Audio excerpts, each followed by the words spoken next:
dahil lamang sa stick ni Moses, yun ay tawakal din. Ibig sabihin tawakal, ang stick naging rason, ang tawakal ginawa niyang rason, ang Allah Ta'ala nagbigay ng miracles sa asa na yun, naning dagat. Pero ang ginawa ng mga tao, nang dumaan sila sa mga tao, after namatay si Firaun, natalo si Firaun, nang dumaan sila sa mga tao, sumasamba ng idol, anong sinabi nila? Sinabi nila kay Moses. Kaya ito niremind ng propeta mga sahabat, yung nakapunta sila sa Dhatul Anwat, kung saan mayroong kahoy doon, nilalagay nila yung asila, yung mga swords nila. Sabi niya, ya Rasulullah, ialaw mo kami lagay din ng mga swords namin kasi magtabarruk kami, kukuha ng blessing. Sabi ng propeta man, Allahu Akbar! Itong ginagawa ng mga Bani Israel na una. Ang sabi nila kay Moses, nang dumaan sila sa sumasamba sa mga Diyos-Diyosan, sabi nila kay Moses, Ij'al lana ila aliha kama lahum aliha. Gawan mo kami ng Diyos katulad ng mga sa kanila mayroon Diyos. Sabi ni Moses, innakum qaumun tajhalun, kayo ay tao walang kaalam-alam. Binigay na kayo ng Allah ng miracles. Ang dami miracles ang ginawa nyo, nangingi pa rin kayo ng idols. So yun ang ginawa ni Samiri, la'natullah alayh, nang umalis si Moses 40 days, na kinausap siya ng Allah Ta'ala sa Mount Tur. Ang ginawa ni Samiri, sabi niya, in-inspired ako ng God, nakita ko si Jibril, kinulik niya mga gold, gumawa siya ng calf, yung Ijil. Calf, at sinamba nila yung calf. Pagbalik ni Moses, galit na galit si Moses. Hinilangan niya si Haron sa bigote. Sabi sa kanya, kapatid, wag mo naman ako ilain sa bigote, wag mo ako ipahiya sa mga tao. Bakit mo pinabayaan? Sabi niya, wala akong magawa, isa akong weak, na inano nila ang mga tao ganito. Si Samiri ang na ganito, hindi ko gusto yun. Wag mo ako ihain, o kapatid ko sa nanay ko. Sa Quran, galit na galit si Moses, tinapon niya yung tablet na hawak-hawak niya. Yung utos ng Allah Ta'ala, yung sinasabi nila na 10 Commandments. Tapos yun, nag-away ang believer doon. Ang mga nag-shirk at saka believer, nagpatayan sila doon. Napunta sa hellfire mga nag-shirk. Nag-jihad sila doon mismo.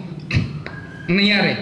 So yan ang nangyari. Tapos pinugib na ng Allah Ta'ala ang rest sa kanila, nangingi ng repentance. Pero after na mga ginawa ng Allah Ta'ala, mga miracles, nahulog ang pagkain galing sa langit, salawat sa manna, hindi niluluto. Luto na galing sa langit, yung ginawa ng mga tao. Sinamba pa rin ang Ijil. Kal, tayo pa kaya hindi natin nasaksi ng miracles? Ang mga tao na nasaksi ng miracles, gumawa pa rin ng katambal sa Allah Subhanallah. Ganyan ang nature ng mga tao. Kaya sinasabi nila sa Allah sa Suratul An'am, bakit hindi gawin ng Allah buhay ng tao patay para sabihin sa amin anong nangyayari sa loob ng grave? Sabi ng Allah, kung bubuhayin ko ang taong patay at padaratingin ko ang anghel, enough na yun, darating ng Yawm al-Qiyamah at too late na hindi na kayo papatawarin ng Allah. Bakit? Yung pagbuhay ba to? Hindi pa nagawa ng Allah? Ano hindi? Ilang propeta na bumuhay? Si Jesus, sino nang binuhay ni Jesus? Nang una binuhay ni Jesus, si Lazaro. Ay, ang unang binuhay niya, lamang namatay. Ang sinabi nila, hindi. Si Jesus, binubuhay niya lang kasi baka hinimatay lang binuhay niya. So binuhay ni Jesus si Lazarus. Di ba? Ilang araw na namatay. Tapos binuhay ni Jesus ang anak ni Moses, si Sham. 1,000 years na namatay, binuhay niya. Bi'idhnillahi subhanahu wa ta'ala.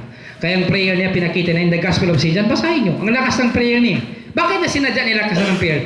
Para sabi niya, Ya Rab, para malaman ng mga tao nandito kasi sa gilid ko na to, baka i-misinterpret nilang sasabihin ko para malaman nila, ikaw ang nagpadala sa akin at hindi mo binibigo anong hinihingi ko sa'yo.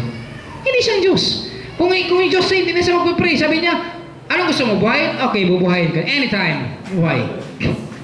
Okay? O sinabi nila, meron naman verses sa Bible, sinabi ni Jesus, ako nagbibigay ng miracles na bila siya, tatanggapin natin yun. Okay, in a sense, ganitong itsura niya. Ikaw, meron kang pera. Pag ikaw ay may pera, at pinaghirapan mo ang pera to, o binigay sa'yo, pwede mo gawin ang gusto mo. Tama, hindi. Pera ko to, bibigay ko. Hindi mo kailangan maghingi ng permission. Pero ang tanong, originally galing ba sa'yo yung pera? Hindi sa'yo. Hindi siya galing ang pera. Na-earn mo lamang, original hindi galing sa'yo. Ngayon, kung sinabi ni Jesus, nagbibigay ako ng miracles na ganito, galing sa akin, originally hindi galing sa kanyang miracles, galing sa God Almighty. Na, inalaw siya ng God Almighty. Pero, ang totoo, ang miracles na by the God's permission. Kaya sinabi ng Allah sa loob ng Quran, lahat ng miracles, bi'idhnillahi subhanahu wa ta'ala. So, ganoon ang paniniwala ng Muslim. Ang tanong, nang pinuhay ni Jesus sa mga tao, anong nangyari? Sinamba ba nilang Allah? Hindi. Sinamba si Jesus.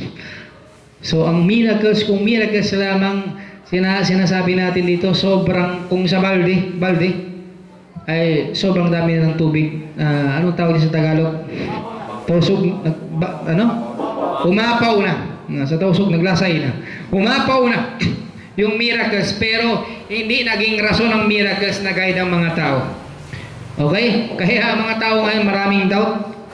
Ang mga ngayon pa kaya hindi magka-doubt. Mga dati nga, nakikita ng naked eye miracles, sinasamba pa rin yung mga Diyos-Diyosan, subhanahu.